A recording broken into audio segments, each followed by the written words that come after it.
berusaha untuk membuka pikiran aja. Royal Q Champion, professional team for a money.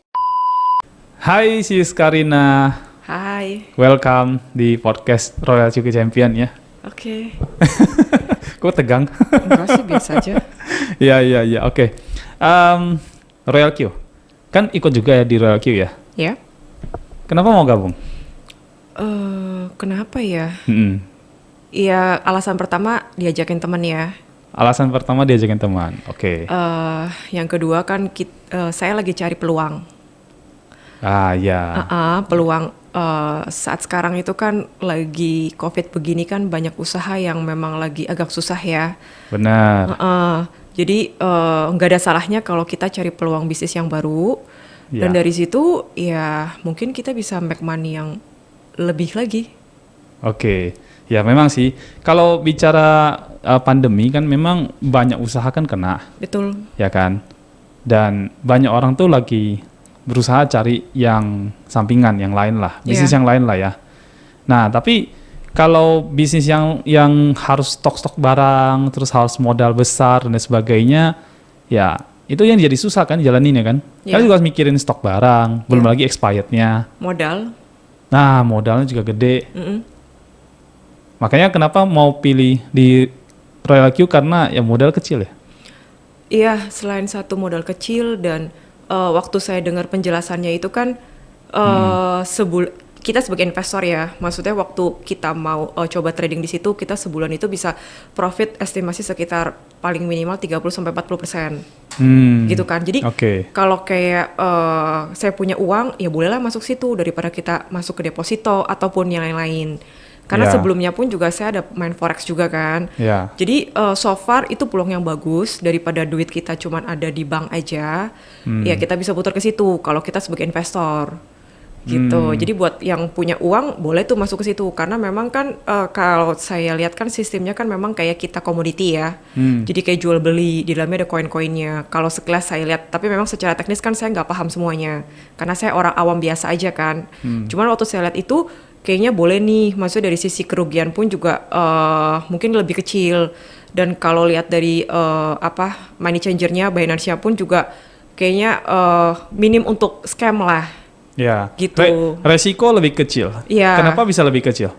Kenapa lebih kecil? Karena gini, waktu saya lihat itu kan dia kan koinnya waktu rendah itu kita bisa beli. Maksudnya kayak komoditi jual beli barang seperti itu.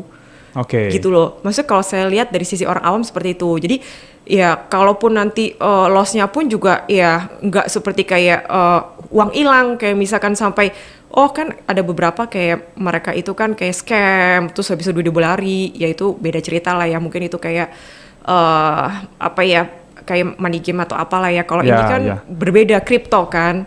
Ini sih memang baru, saya pun juga masih mau pelajari juga, tapi so far saya lihat di sini ada profit. Jadi kayak orang awam seperti kayak saya, ya bolehlah masukin uang ke sini gitu. Ya, betul. Ya dibandingkan kalau kita bangun usaha lagi juga kan belum tentu bisa berhasil juga. Iya. Dan sebenarnya usaha baru kalau kita bangun ya, peluang gagalnya itu hampir 90% loh. Besar sekali loh. Pasti.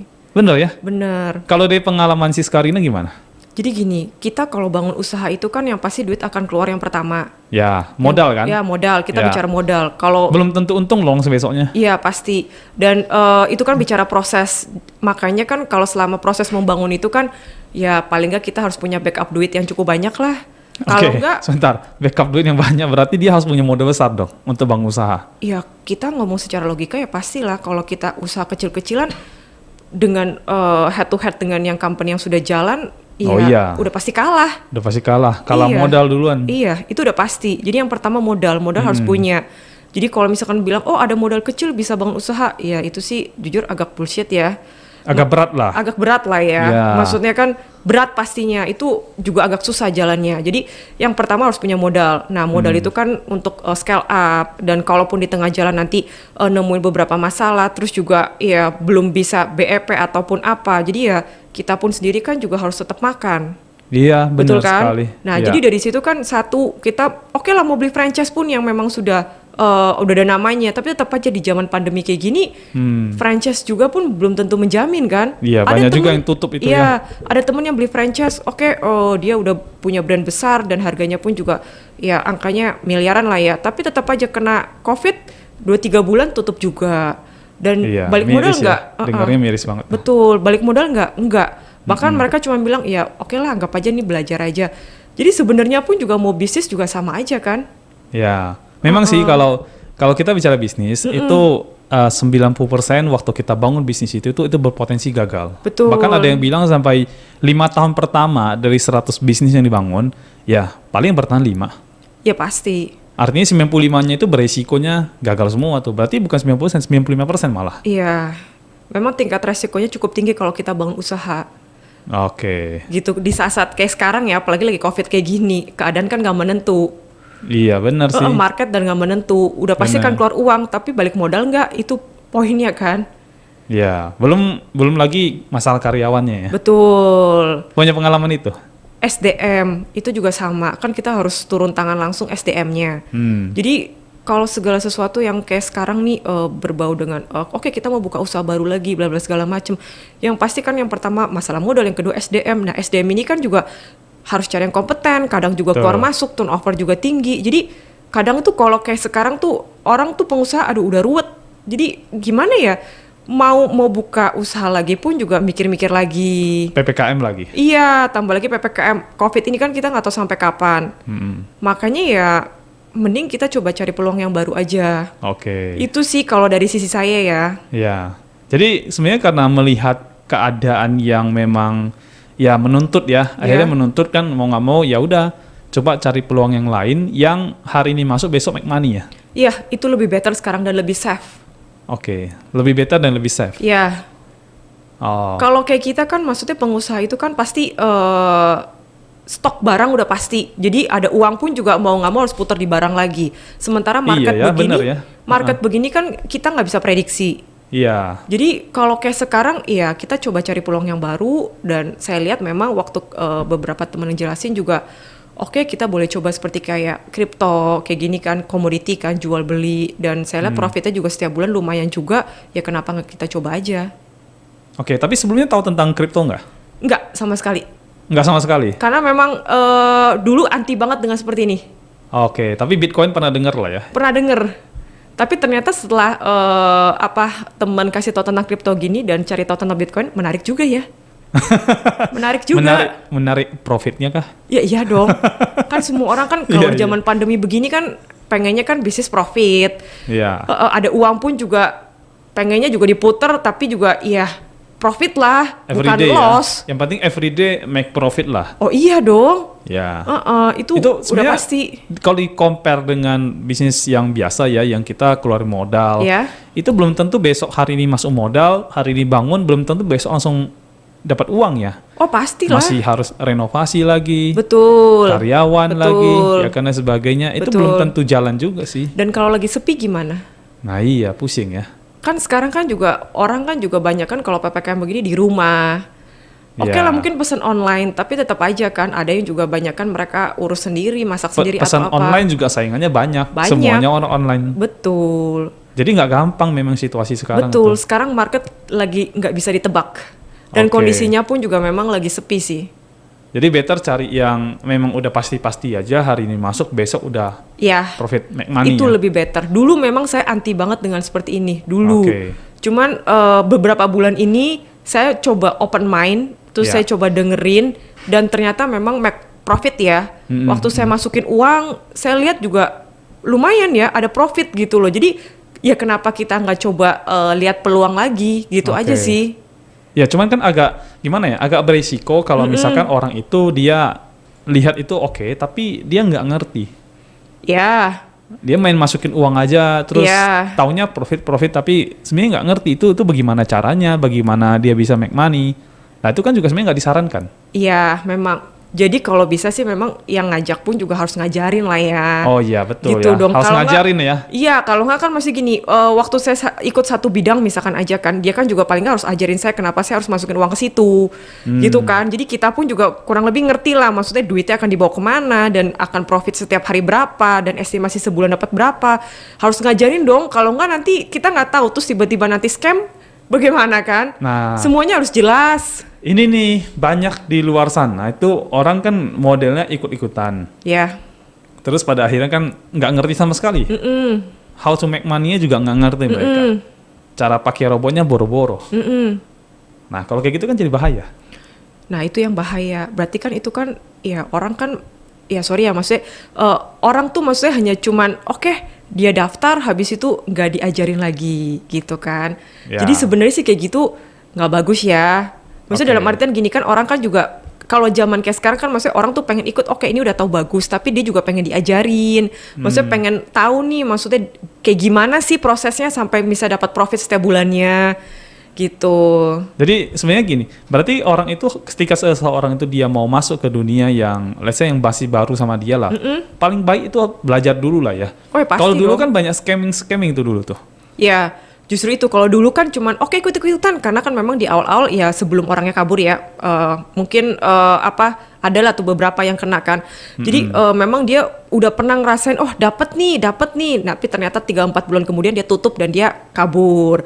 Nah kalau ini kan saya lihat kan sebelum saya ikut pun saya pelajari dulu kan dan ini kan memang money changernya kan juga udah besar dan kemungkinan number one lagi di dunia. Number one di dunia dan kemungkinan scamnya kan juga kecil. Jadi kenapa oke lah kalau kita dari sisi pengusaha pun oke kita coba. Nah yang kedua kita belajar nih gimana sih cara dapetin profitnya setiap bulan.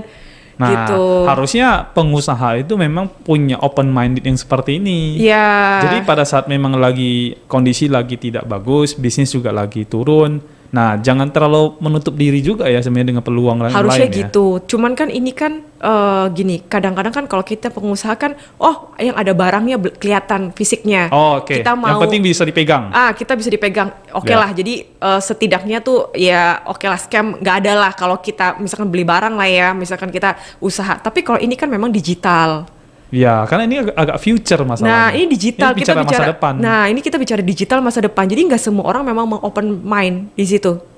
Oh iya sih. Betul kan? Kalau sekelas mungkin yang mereka udah berumur, ya mungkin mereka ya udahlah akan tetapin dengan usaha yang sekarang aja, akan terus berusaha dan bertahan. Jadi pegang fisik kayaknya lebih aman ya. Iya ada beberapa orang, ya ada beberapa orang kan yang maunya juga begitu kan, yang maunya juga ya udah lihat fisik aja karena kalau digital begini nggak pegang, terus oke lah kalau dia at least masukin uang misalkan contoh 100 juta, masalahnya dia nggak pegang apa-apa, itu yang orang memang nggak semua orang bisa terima itu. Ya betul sih. Gitu. Betul. Itu memang ya yang kita coba berusaha untuk ini sih, maksudnya kasih tahu orang bahwa ya kalau ini memang aman, safe. Itu sih. Tapi PR loh. Ya memang PR, nah itu butuh edukasi sih sebenarnya. Oke, makanya butuh kelas training dari Royal Q Champion ya. Iya, makanya waktu saya dengar tentang Royal Q Champion ini bagus juga. Ini beberapa kayak temen itu kan yang udah masuk kayak ke Royal Q untuk masukin duitnya kan. Di tradingin di situ paling nggak tuh dia juga ngerti, oke, duit dia akan ditaruh di mana dan dapat profit bagaimana nih. Mereka semua antusias kan dia belajar tuh. Iya. Dia benar-benar belajar kan? Betul, dan mereka semua juga antusias kok. Mereka juga, rata-rata kan mereka juga pengusaha, dan mereka antusias mau belajar. Kenapa kalau misalkan kita nggak coba dan dapat make money di situ, dapat sampingan di situ. Di saat sekarang kondisi usaha juga lagi nggak pasti kayak gini. Ya, benar sih. Gitu. Benar. Bagus kok respon dari mereka. Oke. Gitu, baik. Beberapa teman kan saya juga ada ajakin juga ke sini kan. Oh. Gitu. Oke. Nah terus yang untuk teman-teman yang harus pegang barang fisik dan sebagainya itu bagaimana itu jadinya itu? Kan mereka nggak open minded tuh. Nah, paling sih gini ya, kita juga nggak bisa paksa ya. Kan nggak semua orang kan kita bisa paksa. Jadi ya paling tetap terus kita ya coba edukasi aja. Maksudnya dalam artian ya mungkin kita ada mungkin sounding sedikit ataupun nanti mungkin dia ngelihat kita juga. Biasanya sih gini sih ya, kalau kita setiap bulan kita udah ngerasain itu ada hasil, biasa kalau kita cerita sedikit ke orang terdekat yang mereka belum open minded begitu, lama-lama mereka juga, oh iya bener ya. Hasil yang berbicara. Hasil yang berbicara. Jadi kalau kayak sekarang kita ngotot dan memaksa mereka masuk nggak bisa. Oh iya benar. Nggak bisa. Itu nggak mudah. Nggak mudah. Mau mereka juga punya banyak uang pun juga pasti mereka juga nggak mau coba membuka pikiran mereka. Ya mungkin juga dulu mereka pernah buka buka peluang untuk ikut, tapi salah gagal. Ikut, scam, gagal. Itu yang membuat itu kan mereka jadi trauma. Betul. Itu yang membuat mereka jadi trauma. Ada beberapa teman juga saya udah sounding juga, dan mereka bilang kalau masalah yang seperti ini kayaknya nggak dulu deh, agak trauma nih, soalnya dulu udah pernah dan hilang banyak uang gitu kan. Padahal belum dengar penjelasannya loh. Belum, cuman ya itu mereka itu juga trauma. Ya, tapi sebenarnya sih maksudnya kalau kita jadi seseorang tuh kan ya oke, kita trauma mungkin ya. Tapi kalau ada penawaran, ya coba dengerin dulu sama apa enggak. Kalau misalkan sama, ya udah abaikan. Tapi kalau nggak sama ternyata bawa peluang untuk kita, kenapa tidak? Iya, kita nggak bisa samain orang sih ya. Balik-balik ke situ. Jadi kan memang karakter orang kan berbeda-beda.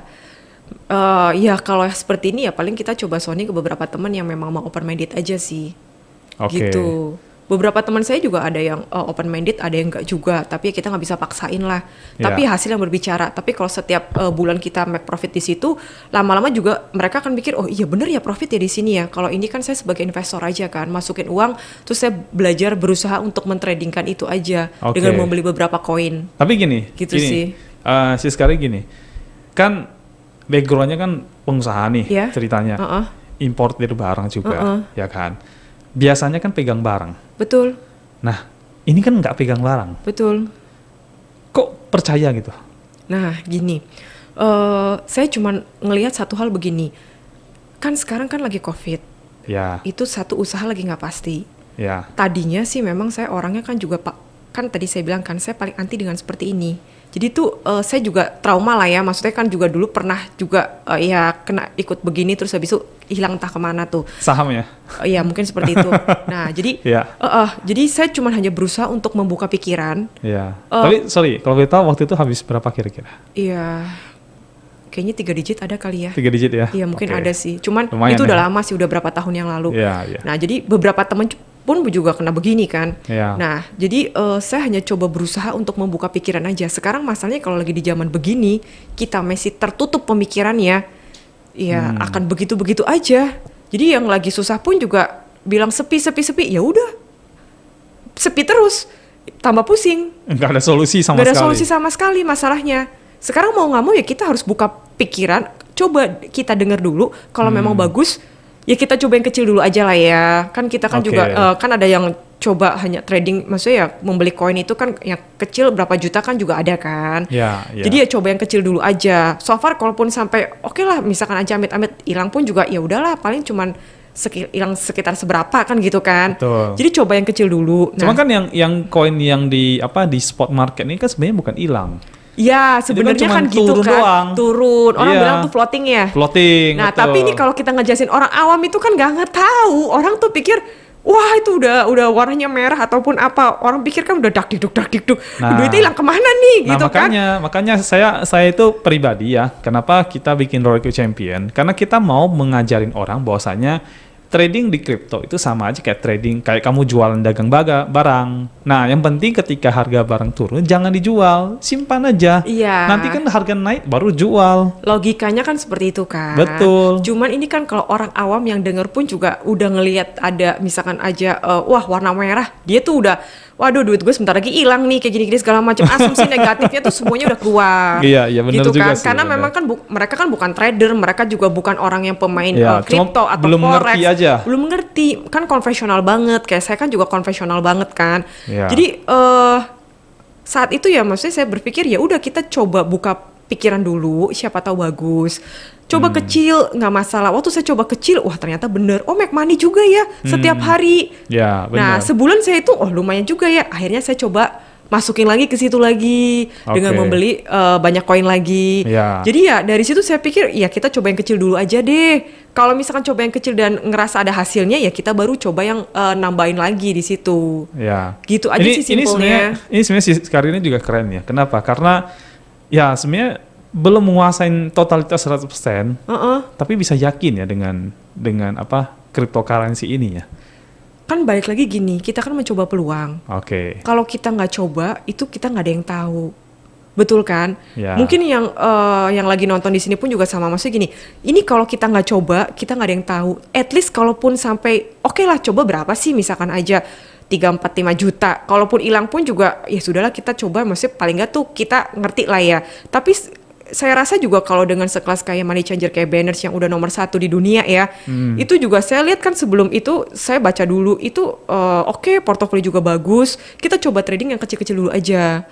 Nah, setuju. Sambil belajar. Nah, iya. kalau misalkan dari situ kita ngerasa udah bisa dan kita bisa oke, mau beli koin yang mana lagi, ya udah kita mau tambahin uang lagi nggak masalah. Intinya satu, coba dulu aja. Ya, coba dulu belajar ya. Iya, karena gini, contoh nih, saya beli franchise nih, oke, harganya misalkan berapa, 500 juta 1M. Kita udah coba, udah keluar uang segitu. Tapi langsung Tapi besar. masalahnya, iya, langsung besar. Tapi kalau kayak kita kan kayak biasanya main konvensional, yang ngeluarin duit segitu kan, ya oke lah. Maksudnya nggak masalah kan, beberapa teman pun juga mungkin berani keluar uang segitu karena memang ada fisiknya kan. Iya, dan betul. setiap hari kan jualan, bahasanya gitu. Cuman kan kalau lagi begini sepi, ya lagi tutup juga karena kan kondisinya lagi sepi begini. Bener. Market lagi nggak bisa ditebak kan. Iya. Nah, jadi maksud saya punya teman loh tuh sampai habis 500 jutaan. Iya. Ya, tutup. Nah, itu dia. Sekarang kan market lagi nggak bisa ditebak. Iya. Nah, jadi 500 juta masuk ke situ berapa bulan? Saya nggak tahu ya, itu masih termasuk gaji karyawan apa enggak itu? Nah, itu dia. Itu nggak tahu ya. Biasa kalau kita beli franchise segitu belum sama operasionalnya. Paling berat itu kalau kita bisnis konvensional, apalagi yang masih baru ya, itu pasti direnovasi tuh yang pertama. Oh ya pastilah, untuk sewa tempat. Nah, sewa tempat, renovasi itu ya. udah budget. Itu udah pasti uang kebuang punya. Betul, budget itu udah hampir setengahnya mungkin kita beli franchise itu. Gitu. Jadi satu, uang pasti akan kebuang. Dan itu hasil masih belum tahu. Dan angkanya pun juga ratusan juta udah pasti kita beli franchise. Iya, kalau udah ternama mana ada sih yang harganya puluhan juta kan gitu kan. Rukonya aja udah mahal. Nah, itu sewanya. dia. Nah, itu dia. Jadi satu, biaya franchise. Yang kedua, misalkan aja sewa tempatnya. Jadi kalau memang yang aman-aman, orang sih pasti akan belinya yang udah franchise ya. Bukan kita membangun semuanya dari nol lagi. Ya. Kan gitu kan. Jadi, tapi itu juga nggak menjamin. Nah, itu nggak menjamin. Karena sekarang kan lagi kondisi lagi nggak menentu. Ya. Sepi. Ini baru-baru ini kan dekat sini juga ada yang buka nih. Iya. Ya kan? Mungkin sekali juga lihat. Iya, banyak sih. Sekarang banyak orang mau mencoba peluang yang baru. Mereka mencoba misalkan oke, mau bisnis apa nih, oke, mereka coba beli, terus habis itu mereka juga buka ya renovasi. Banyak sih gitu. Jadi mereka memang kalau kayak sekarang sih maunya yang fisik. Nah, cuman saya lihat sini, kalau misalkan kita coba hanya angka kecil seperti itu, ya nggak ada salahnya kita coba. Inti sih gitu aja sih. Jadi kita coba dulu, terus kita belajar. Nah, toh juga angkanya kan kecil. Kalau dari situ memang kayak tadi kan bisa ngasilin dan memang profit, ya kenapa enggak? Coba buka mindset dulu sih. Memang gini, membuka mindset itu memang susah. Yang tadinya konvensional banget kan. Cuman kalau kayak zaman kayak sekarang, kalau kita semua kita tutup, misalkan aja nggak mau denger, aduh susah lah. Sekarang aja cari duit juga susah kan? Ya. Berarti sebenarnya gini, pembicaraan ini kan mewakili pengusaha dong ya, berarti, ya kan? Pengusaha yang mereka itu sebenarnya punya banyak uang, tapi mereka jauh lebih memilih untuk membuka sesuatu yang bisa dilihat mata, bisa dipegang. Betul. Daripada misalkan mencoba dunia baru yang contohnya seperti kripto inilah. Iya, betul. Ya, kalau ini kan mereka belum paham. Nah, itu dia. Belum ngerti kan? Memang. Jadi seolah-olah kayak ini bisnis nggak benar. Soalnya seperti itu. Iya. Karena kan sebelum-sebelumnya kan mungkin kan ada ya masalah kayak misalkan ya dia pernah kayak tadi kan mencoba tuh habis itu dia scam, uangnya hilang. Oh iya. Gitu kan. Jadi ya karena trauma-trauma itu juga ya satu yang lainnya kan juga udah ngapain sih ikutan begini, ini mah juga endingnya gak bener. Ya ada juga yang ngomong kayak gitu. Tapi so far kalau misalkan angkanya kecil buat saya sih kita coba dulu aja lah ya. Ya benar, harusnya prinsip itu dijalankan, harusnya dicoba dulu. Betul, itu aja yang angkanya gede gitu aja mau keluarin kan? Ya. Misalkan contoh mau beli satu usaha kan, itu aja mau keluarin. Cuman kalau ini kecil, ya kita coba dulu aja. Ya, mewakili pengusaha lah ya. Mewakili pengusaha ya, ini coba dulu gitu. Karena sebenarnya dibanding dengan dia bangun bisnis lagi sendiri atau dia beli franchise itu kan mahal sekali, ratusan juta gitu. Betul. Ya, kalau ini kan nilainya kan ya mungkin di bawah 10, ya masih sangat terjangkau lah untuk pengusaha mah. Iya, ini kan sangat terjangkau. Paling mentok pun juga pertama kali saya coba 5 juta aja sih. Itu juga udah bisa trading kan? Iya, itu udah bisa trading. Itu juga langsung hari itu juga langsung make money. Iya. Walaupun nilainya nggak besar ya. Nah iya. Kan continuous setiap hari dia. Iya, meskipun nilainya nggak besar, tapi kan kita lihat hasil kan. Yang penting jalan. Nah hasilnya ada, ya berarti kan kita coba lihat selama sebulan hasilnya benar kok. Ya berarti kan nggak ada masalah kan. Cuman sebelumnya kan kita cari tahu dulu, maksudnya ini company-nya dari mana, bener enggaknya, gitu sih. Tapi so far sih ini sih saya lihat sih bagus.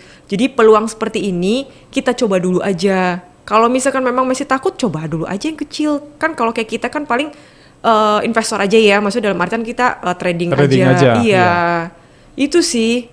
Oke. Nih kalau saya boleh tanya nih ke Sis Karina ya, coba nih jujur ngomongnya. Dari semua ini kan si sekarang sendiri kan juga belum belajar kan? Betul. Belum belajar kan? Betul. Nah, dari yang keseluruhan tentang Royal Q, cryptocurrency dan sebagainya, kalau kita bicara pengetahuan keseluruhan nih, kira-kira nguasain berapa persen? Mungkin hanya sekitar paling 20% ya. 20%. Saya memang kan juga ada diajarin juga, tapi nggak banyak. Kalau kayak kita kan juga agak malas sama teknis-teknis begitu ya. Maksudnya dalam artian kan kalau udah ngelihat oke, ini make money, ya udah kita coba, ya paling secara dagangnya aja yang dimainin aja. Gitu loh, maksudnya kayak beli koinnya, terus lihat marketnya, profitnya. Jadi kalau misalkan keseluruhan tentang semuanya pengetahuan tentang analisis market, ya nggak inilah, maksudnya belum ke situ gitu loh. Nah, ini menarik banget. Kenapa? Karena saya lagi berusaha untuk membuat Royal Q Champion ini supaya bisa menjangkau banyak orang. Ya, menjangkau banyak orang, bagaimana caranya setiap orang yang mungkin seperti Sis Karina ya, yang kalau udah berhubung dengan teknikal itu kayaknya waduh, udah ruwet ya, ribet gitu kayaknya ya. Nah, ini aja. Harus bikin bagaimana supaya gampang, tapi jangan sampai juga tidak tahu apa-apa. Itu harus bagaimana? Ada tips nggak untuk kita? Paling sih gini ya. Yang pastinya kita kan juga harus belajar dulu ya, maksudnya belajar yang basic lah, maksud dalam artian tuh gimana sih nanti kita mau beli koinnya, terus juga koin-koin apa yang misalkan aja ini lagi naik nih, lagi hype nih gitu kan. Jadi itu aja sih, maksudnya kalau kita memang mau jadi investor aja. Paling dia harus ngerti part-part itulah ya. Itu aja. Itu kan paling basic sebenarnya. Nah, nggak usah sampai, gue harus tahu nih analisis market, bla bla bla segala macam. Waduh, itu terlalu teknis banget. Mungkin itu nanti bisa dapat dari kita. Nah, itu mungkin lah. Kasih lah, maksudnya kayak notifikasi lah ya. Iya, kayak notifikasi gitu ya. Iya, notifikasi aja. Ini market yang ini lagi bagus nih, beli koin yang ini yuk. Nah, itu boleh lah. Kalau kayak kita kan, ya udah tinggal beli, terus kita coba lihat, naiknya kapan, bla bla segala macam, make profit nih. Nah kayak gitu, jadi basicnya aja sih. Jadi kalau memang yang nggak mau ribet, kayak saya kan jujur nggak mau ribet ya. Jadi basicnya aja, terus juga tentang sistem dagang komoditinya aja. Yang penting judulnya profit aja. Itu aja sih. Straight to the point. Iya, jadi yang penting kalau memang saya masuk di Royal Q Champion, terus nanti diajarin, tapi basic ya yang kayak tadi ya. Paling nanti kasih notifikasi aja. Notifikasi mana market yang lagi bagus, itu kan ya tinggal ikutin aja. Nah, salah satu impian kita kenapa kita mau bikin Royal Q Champion ini adalah kita juga pengen setiap orang yang ada nanti di dalam tim Royal Q Champion itu, ya paling tidak mereka ngerti yang mereka investasikan. Jangan sampai mereka tidak tahu apa-apa. Masukin uang nih sampai $5,000, $10,000, itu kan sudah ratusan juta. Tapi kalau nggak ngerti apa-apa bahaya gitu. Iya. Nah, ini yang kita tidak mau gitu. Betul, itu sih betul banget sih. Jadi paling gak tuh mereka waktu mau masukin uang, mereka tahu akan dibawa kemana uang ini gitu aja sih. Ya, harus ada satu pembelajaran lah, supaya orang ngerti, jangan sampai asal masukin uang aja ya. Betul. Dan waktu dia ngerasain ada profit itu kan, wow berarti ini betul nih, platform ini bener nih, gitu. Nah, menarik nih. Saya mau tanya nih ke Sis Karina lagi nih. Kalau kita bicara tentang cryptocurrency, ini kan dunia baru nih buat Sis Karina dan teman-teman pengusaha lain kan? Iya, betul. Ini mewakili pengusaha nih ceritanya nih. Betul. Nah, kalau kita tanya mengenai pandangannya ke depan nih tentang kripto itu seoptimis apa kira-kira nih? Pandangan ke depannya. Ya, tentang kripto ya. Mungkin saya basic aja ya, yang saya tahu aja ya. Ini kan dunia kan udah digital ke depannya. Ya. Jadi kan mau nggak mau kita harus ikutin ya. Betul. kayak sekarang pun juga kayak toko online ataupun yang kayak berhubungan internet, semuanya itu udah mengarah ke situ lah ya. Jadi kalau saya lihat kayak kripto begini harusnya kayak menjadi peluang di masa depan nih. Oke, di peluang di masa depan. Iya, peluang di masa depan yang mungkin nanti kita bisa kayak tadi bisa make profit di situ. Gitu. Jadi kalau secara basic yang saya lihat, yang saya tahu ya paling itu aja sih, peluang di masa depan aja. Yang paling gak tuh oke lah, coba kita buka pemikiran dulu, kita coba dengerin dulu, dan ya kita coba yang kecil dulu aja. Intinya gitu sih. Oke, baik. Wah, luar biasa nih Sis Karina. Mudah-mudahan nanti teman-teman pengusaha yang lain yang juga mendengarkan podcast ini, jadi mereka juga sedikit banyak terbuka dulu lah, ya, mendengarkan dulu, dan ketika udah tahu ya udah coba dikit dulu. Itu akan membuka kesempatan mereka untuk tahu sesuatu yang mereka itu tidak pernah masuk sebenarnya. Betul, ini kan memang nggak semua orang kan sekarang open ya. Ya. Tapi ini memang ya balik lagi lah, coba dulu aja lah. Kita kalaupun juga gini, kita kalau sounding sana sini, tapi mereka juga belum open juga buat apa? Paling kita juga hanya beberapa yang mau mencoba aja sih. Kan kita gini, kita harus logis ya, saat sekarang usaha juga lagi susah, gitu kan, market juga sekarang lagi sepi, mau usaha juga ya mau mencoba, apalagi mencoba usaha yang baru, udah pasti satu akan keluarin uang, dan kita nggak tahu nanti balik modalnya itu kapan. Ya, dan pandemi ini juga tidak tahu sampai kapan ini. Iya, pandemi ini, kalaupun misalkan aja udah mulai recovery, tapi kan butuh waktu. Benar sekali. Dan ini market itu kan pasti butuh adaptasi. Nah dari situ kan mesti gini, kalau nyampe ke situ, waduh mau sampai kapan ya?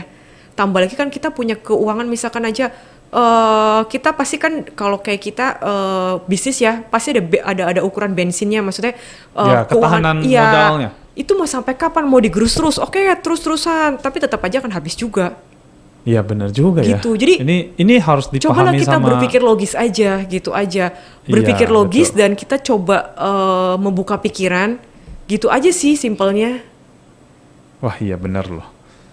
Benar loh. Ini kalau ketemu teman-teman yang mereka tidak open minded dan terus menerus mempertahankan ideologinya mungkin ya. Iya.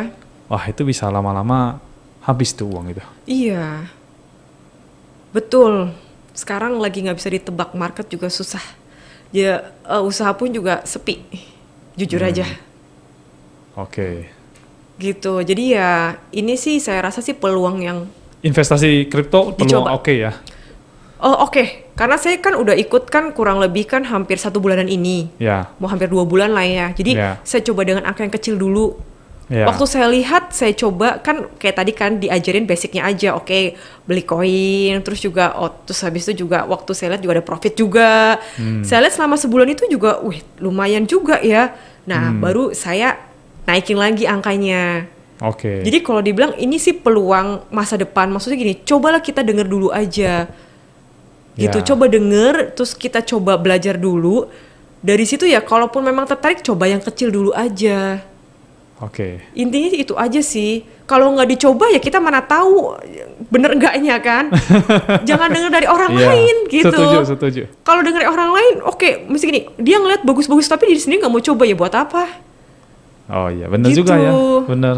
Ngapain dia ngomong bagus tapi sendiri nggak coba ya? Iya, dia nggak coba kan pasti juga dia ngerti, misalnya udah dijelasin terus dia ngerti bagus, dia nggak mau coba, berarti dia takut gitu aja. Ya. Sementara yang besar, yang pengeluaran yang besar, misalkan dia mau coba satu usaha, mau buka nih usaha baru lagi, dia berani tuh keluar uang besar, gitu. Kadang-kadang ya bahkan sampai pinjam ke bank nih. Wah itu sih iya. Gak dari rumah. Banyak. Banyak yang seperti itu. Iya, padahal ini ada yang kecil yang modalnya, ya mereka bisa coba dulu padahal. Iya. Makanya coba kita buka cara pemikiran kita dulu. Dulu saya seperti itu juga, sama saya orangnya ngeblok, maksud gini, udahlah yang itu kayaknya scam, atau udahlah yang kayak gitu juga kayaknya nggak bener. Tapi saya coba make sense, logika, balik lagi, kondisi sekarang lagi nggak menentu, lagi COVID begini, PPKM, usaha juga, ya udah pasti susah lah ya, gitu kan. Jadi maksudnya kita cobalah dengan keuangan yang sekarang sudah ada, kita coba puter lagi, siapa tahu nanti di situ make profit, gitu aja. Jadi intinya dicoba aja. Tapi udah rasain profit? Oh udah dong, udah. Langsung masuk langsung profit ya? Iya, Ya. Udah dong, kalau nggak mungkin kan, maksudnya saya bisa ngomong kayak gini kan kalau saya belum coba. Iya, betul. Gitu. Betul. Kan saya bilang tadi saya coba dulu yang kecil dulu, gitu. Dan itu udah make profit ya? Udah. Oke. Jadi di sini sih saya lihat berarti sih bagus. Ini berarti menurut Siska Lina ini sangat membantu dong? Iya, ini sangat membantu banget, apalagi kayak gini, kayak tadi kan saya bilang itu contoh ada pengusaha yang memang keuangannya sekarang udah makin menipis. Mungkin keuangan itu bisa dipakai dengan yang menghasilkan sekarang. Iya. Iya kan? Oke, jadi dari situ kan paling nggak bisa ada pemasukan lagi gitu kan. Nutupin usaha yang sekarang mungkin, oke dia masih mau bertahan dengan usaha yang sekarang, tapi dengan bensin yang sekarang dia mungkin bisa putar ke sini. Gitu kan. Nah, jadi maksud saya itu bisa dimanfaatkan ke situ juga. Daripada dia terus-menerus ada di titik itu terus akhirnya lama-lama tergerus semua yang modal. Iya, karena kan setiap bulan dia harus bayar operasional. Ya, karyawan, listrik. Itu pun juga karyawannya sudah dikurangin loh. Iya, PHK ya. Dirumahkan tepat. Dirumahkan. Contoh yang tadinya 10 cuma tinggal 2. Tapi tetap aja kalau lagi misalnya gini, sekarang usahanya lagi sepi, tetap aja 2 pun juga hanya ya cukup-cukup aja deh. Betul.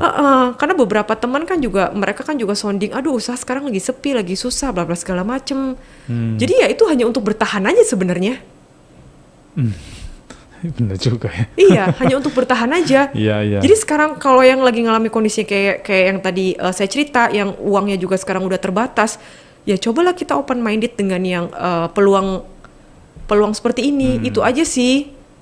Jadi saya sekarang lagi di posisi netral ya, maksudnya tidak memihak yang satu dan enggak. Cuman saya make sense karena saya udah memakai platformnya dan saya lihat juga setiap bulan ada profit. Ya saya hanya cerita aja tentang real kenyataannya kayak gitu. Ya, setuju. Ya memang orang harus tahu lebih tahu kenyataannya. Makanya kenapa saya undang Siska Lina untuk podcast hari ini. Karena Siska Lina menurut saya itu termasuk orang yang menjalankan bisnis benar-benar konvensional, ya kan. Dan ya ada barang ditukar, dibeli dan sebagainya. Benar-benar seperti itu. Tapi hari ini Siska Lina ada di dalam bisnis Royal Q dan ikut trading juga dalam situ, yang itu menurut saya itu sesuatu yang emas gitu. Biasa saya undang kan untuk bahas tentang ini kan. Jadi teman-teman yang lain nanti yang nonton video podcast ini, jadi mereka bisa dapat satu pandangan baru yang mungkin sama seperti Siska Lina nanti. Iya. Kayak gitu. Boleh. Oke, baik. Thank you loh Siska Lina udah datang ke podcast kita ini. Iya, thank you sama-sama. Ketemu lagi ya nanti ya. Oke, thank you. Bye bye. Bye bye. Royal Q Champion, professional team for a money.